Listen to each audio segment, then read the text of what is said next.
What if 3 people disappeared from a lockhouse and not a single solid clue was left behind? Springfield, Missouri, June 7, 1992. Graduation night. Teenagers celebrated late into the evening.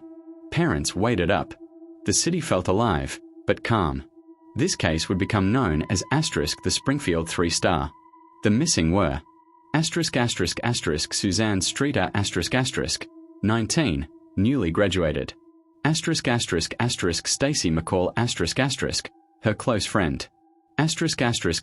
Sherrill Levitt Suzanne's mother.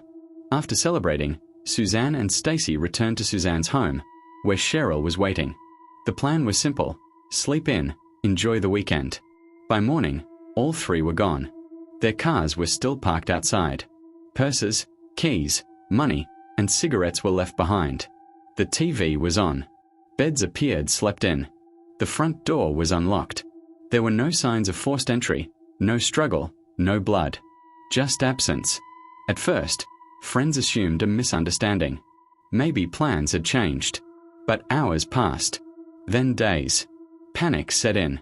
Police searched the house thoroughly and found nothing that explained why 3 women would leave voluntarily without taking anything. By the end of this part, no crime has been confirmed. No violence. No evidence of harm. Only one terrifying question. How can 3 people vanish without anyone seeing a thing? As investigators dug deeper, the unease grew. Nothing suggested an emergency.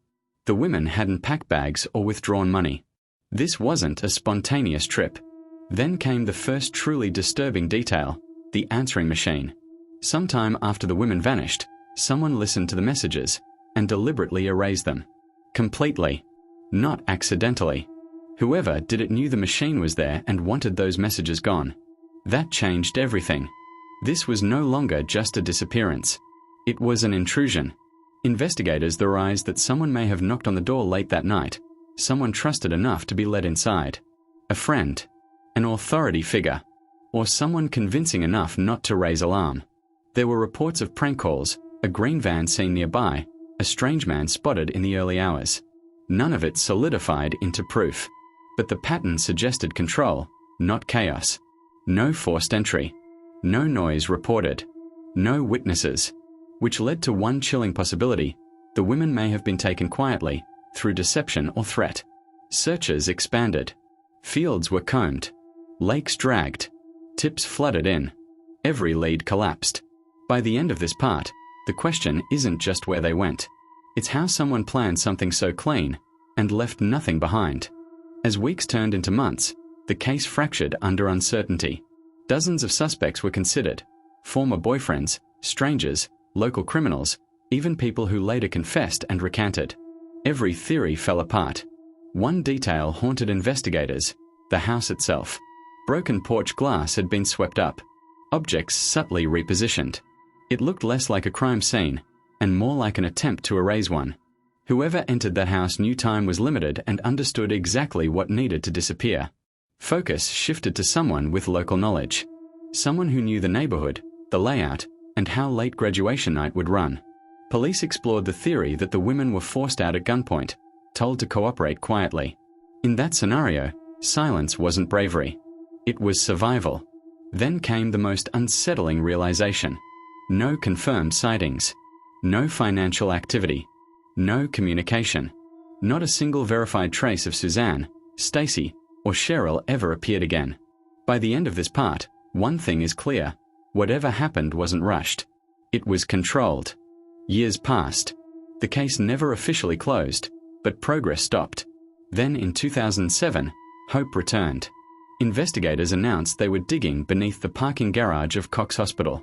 A long-time tip claimed the women's bodies were buried under freshly poured concrete. Ground-penetrating radar was used. Media flooded the site. Nothing was found. Another lead collapsed. Over the years, several suspects dominated speculation. Some died in prison. Others allegedly made incriminating statements. None could be tied to the house with evidence. No weapons. No witnesses. No physical proof. Yet investigators remained convinced this wasn't random. Someone erased messages. Someone controlled 3 people silently. Someone vanished them completely. Time became the enemy. Witnesses died. Memories faded. Physical spaces changed. By the end of this part, one truth is undeniable. Whatever happened was deliberate and devastatingly effective. More than 30 years later, the Springfield Three remain missing. No bodies. No arrests. No closure. For the families, time hasn't healed anything. Birthdays pass. Milestones go unmarked. Hope exists, but it's fragile. This case endures because of what we don't know. Someone knew these women were home. Someone knew how to gain entry without panic. Someone knew how to leave without leaving evidence. The Springfield Three aren't remembered for answers, but for absence. Some crimes end with conclusions. Others end with silence. And this one is still waiting for someone, anyone, to finally break it.